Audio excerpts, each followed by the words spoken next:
그리고 이제 미국 문제. 미국에서 이제 내전이 있었죠. 1860년 미국의 남부 여러 주가 북부의 주들과 결별하겠다라고 했을 때 영국에서는 급진주의자들하고 비국교도들이 북부주들이 주도하는 노예제도 폐지 운동에 찬동했고 소수 귀족하고 런던의 사기계는 남부를 지지했다. 왜냐면은 북부는 이제 노예제도를 인정을 안 했는데 그게 이제 개신교도들과 맞았기 때문에 그렇게 된 거고, 또 미국의 남부주들은 이제 면화 그런 거를 다뤘기 때문에 영국의 귀족들이나 어떤 그 지방 그 유지들한테 더 공감을 산 거죠. 1861년에서 62년간에 랭커셔가 면화 부족이 생겼어요. 그래서 파머스턴 정부가 남부 주들을 승인하기에 이르렀다. 그렇지만 이제 1863년 북부가 승리하자 이걸 또 이런 정책을 거둬들인 거죠. 그리고 영국 정부가 영국 내에서의 상선 건조를 허락한 다음에 엘라바마호 요것처럼 상선을 가장한 전함이 남부 사람들을 지원했다. 그래서 미국 북부 사람들이 이거를 되게 불만이 있었다는 거죠. 1863년에는 러시아의 압박을 받고 있던 폴란드인이 봉기했다. 영국 언론은 폴란드인들을 지지했다 이거죠. 그리고 이제 민족주의에 찬동하던 나폴레옹 3세가 영국을 지지하면서 러시아 황제한테 강경한 각서를 보냈다. 나폴레옹 3세는 민족주의, 그죠? 근데 또 영국이 또 입장을 바꾼 거예요. 3, 4개월간의 과오로 인해서 방침이 잘못됐고 각서 교환 이상의 방안을 취할 의도가 없었다 이렇게 얘기를 하니까 나폴레옹 3세만 중간에 붕 뜨게 됐다 이거예요. 그런 일이 있었고, 그 다음에 프러시아하고 오스트리아가 민족주의를 표방해가지고 슐레스비히와 홀슈타인 공국을 점령하기 위해서 덴마크에 진격할 태세를 갖췄다.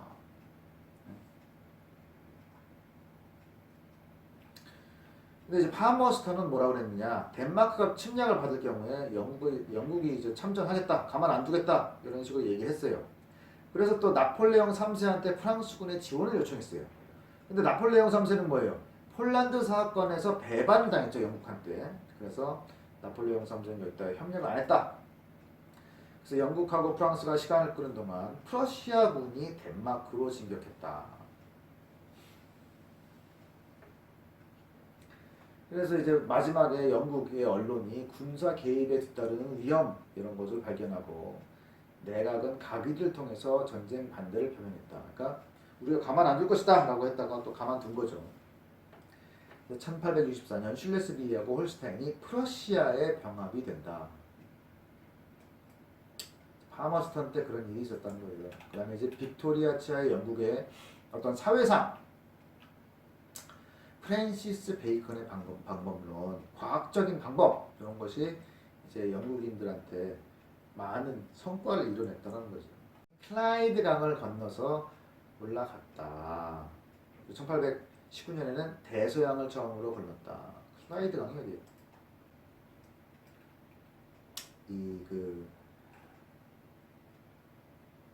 영국에서 스코틀랜드 쪽에 글래스고 이쪽을 이제 통과하는 강인 거죠. 클라이드 강. 여기를 증기선이 이제 거슬러 올라갔다. 그리고 이제 1페니만 붙이면은 1페니짜리 우표만 붙이면은 되는 그 우편 제도가 만들어졌다. 그래서 편지를 쓰는 습관이 유행했다. 신문도 이제 휘그당이 우편료를 5펜스에서 1페니로 인하했기 때문에 발행 부수가 증가했다. 그래서 편지하고 신문이 더 보편화됐다라는 얘기죠.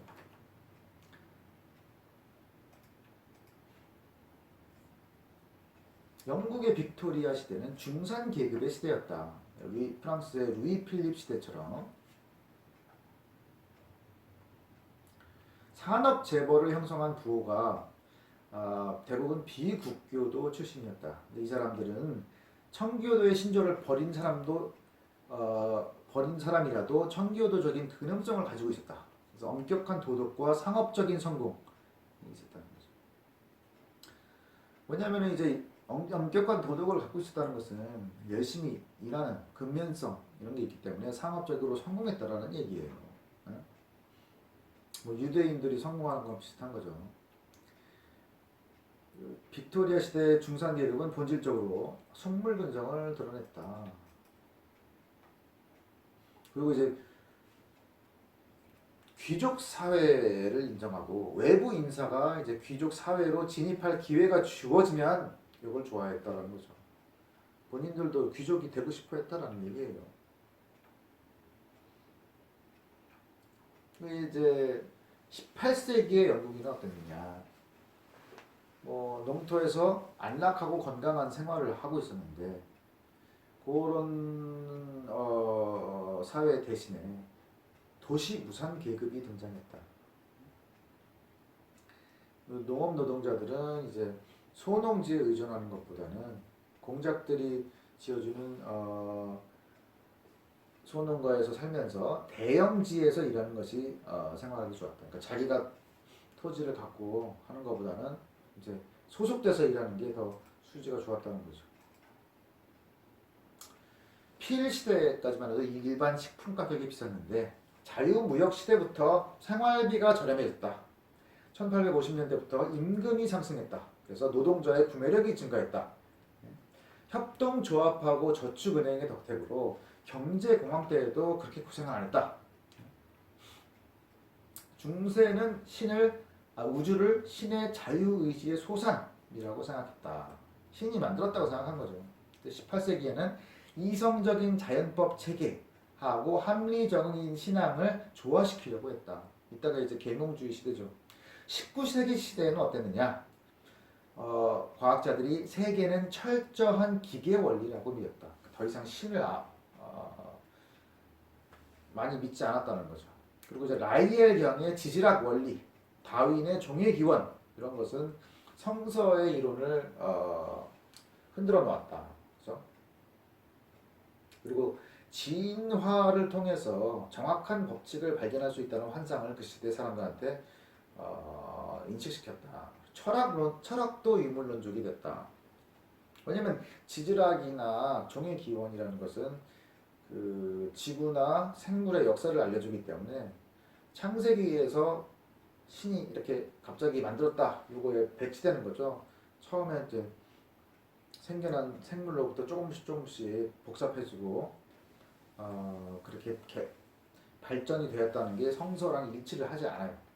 그래서 이것 때문에 사회적 파장이 된 거죠. 종교 쪽에서는 감리교파의 활동이 강화되었다.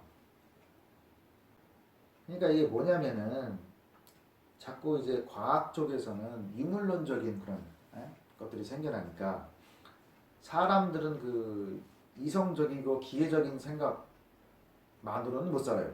감정이 항상 중요하단 말이에요. 그래서 감정적인 것을 더 배가시켜주는 거를 종교 쪽에서 했다라는 거예요. 1833년 옥스퍼드 운동은 국교에다가 가톨릭의 역사적 시적 매력을 추가했다. 뭔가 더 인간적인 그런 요소들을 추가했다라는 거죠. 그 다음에 디즈레일리와 글래드스턴. 글래드스턴은 자유당은 옛날에 휘그당이죠. 휘그당. 보수당의 디즈레일리. 이 사람들이 선거권 확대를 주장한다. 보수당은 10파운드 이상의 가업세를 내는 사람한테 투표권을 주자. 자유당은 적합한 거는 8파운드다. 그래서 옛날에는 무산계급한테 선거권을 준다는 게 별로 넌센스라고 생각을 했던 거죠. 어느 정도 돈을 내야 세금을 내야지 그 선거권이 있지, 뭐 세금도 안 내는 사람도 선거권이 있었냐 이렇게 생각을 옛날에는 했던 거죠. 보통 선거라는 게 개념이 없었던 거죠. 근데 그럴 수밖에 없죠. 옛날에는 다 계급사였기 때문에. 디즈레일리는 1867년 새 선거법 개정안을 하원에 제출해서 통과시킨다. 100만 명의 유권자가 늘어났다. 대부분 도시 노동자였다. 근데 유권자의 동향을 예측할 수가 없었다. 글래드스턴은 인민에 의한 정부를 믿었다. 그래서 전통적인 영국 제도를 파괴하더라도 인민이 원하는 개혁을 받아들이겠다. 그런 자유주의적인 생각을 하고 있었어요. 이에 반해서 디즈레일리는 인민을 위한 정부, 국가의 기본 구조는 유지할 필요가 있다. 기본 제도를 존중하는 범위 내에서만 개혁을 할 수 있다라고 한 게 디즈레일리죠. 그래서 그 디즈레일리와 글래디스턴이 번갈아 가면서 수상이 됐다. 디즈레일리하고 글래디스턴은 프러시아 오스트리아 전쟁, 프랑스 프러시아 전쟁을 방관함으로써 프러시아가 유럽의 패권을 장악하고 독일 제국을 창건했다. 프러시아가 프로이센이에요. 러시아가 크림 전쟁을 종결지은 파리 조약을 폐기했다. 흑해 함대를 재건했다. 그래도 글래디스턴은 방관했다. 그래서 맨날 이제 이런 그 소극적인 정책을 펴기 때문에 소영국인이란 별명을 얻게 되었어요. 근데 디즈레일리와 그의 동지들은 제국주의자, 우리는 제국주의자다. 그러니까 좀 더 공격적인 정책들을 하려고 했었던 거죠. 그래서 디즈레일리는 빅토리아 여왕한테 인도 황제의 칭호를 바친다. 더 어떤 제국주의적인 성향. 그리고 1875년 이집트 총독으로부터 수에즈 운하의 주식 17만 7천 주를 400만 파운드로 구입한다. 비밀리에 구입한다. 그러니까 영향력을, 이집트에서의 영향력을 넓히려고 했던 거죠. 디즈레일리는 비콘스필드 백작에 서임된다. 그리고 디즈레일리는 러시아의 지중해 진출을 두려워했다. 자, 영국 식민지가 인도였는데 그걸 갈라 그러면은 육로로는 터키 영토를 이제 통과해야 됐어요. 근데 이제 러시아가 터키를 점령하려고 해서 디즈레일리는 터키를 지원했다. 러시아가 점령하게 되면 육로로 인도를 못 간다고 이제 생각을 한 거죠. 근데 글래드스턴은 이거랑 좀 달라가지고 터키가 이제 불가리아 지방에서 잔인한 행위를 저질렀다. 뭐 그 그리스도교를 박해한 거죠. 그래서 글래디스턴은 여론을 터키에 반대하도록 바꿔놨다. 러시아는 산 스테파노 조약을 터키에 강요했다. 그 내용은 뭐냐? 터키 제국의 유럽 영토가 없어지고 새로 얻은 광대한 불가리아를 통해서 러시아는 지중해에 접근할 수 있었다. 그러니까 불가리아가 이제 터키 영토였는데 거기를 이제 러시아가 자 터키가 여기 있죠. 지금 보면은 터키가 여기 소아시아 반도도 터키, 이쪽도 터키죠. 그래서 터키의 아시아 부분이라고 그러면 여기서부터가 아시아 부분이고 터키 유럽 부분이라고 그러면 이 이스탄불 윗부분을 얘기하는 거예요. 근데 여기를 이제 잃게 됐다는 거예요. 그리고 불가리아를 이제 러시아가 차지해서 불가리아를 찾으려면 어떻게 돼요? 이렇게 지중해 쪽으로 통로가 생기는 거죠. 그렇게 됐다. 비컨스필드, 누구예요 이게? 디즈레일리죠. 이 사람이 최후 통첩을 러시아한테 보냈다. 근데 이제 러시아는 전쟁으로 피폐해졌어요. 그리고 인도에서 영국군이 도착했고 영국 함대가 흑해로 출동해서 위협을 느꼈다. 그래서 굴복했다라는 거예요.